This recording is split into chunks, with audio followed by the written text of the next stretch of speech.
Hey everyone! Welcome back to the channel. In today's video, I'll show you how to get Meta AI on Instagram. Let's get started.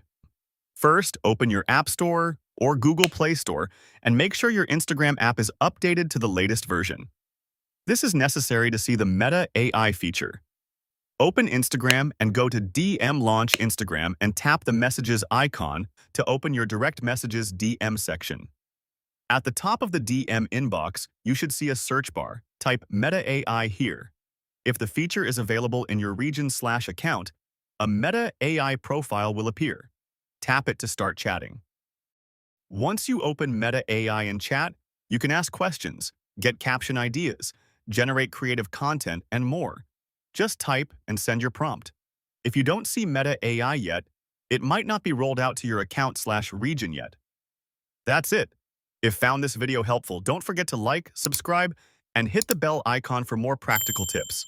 Thanks for watching, and I'll see you in the next video.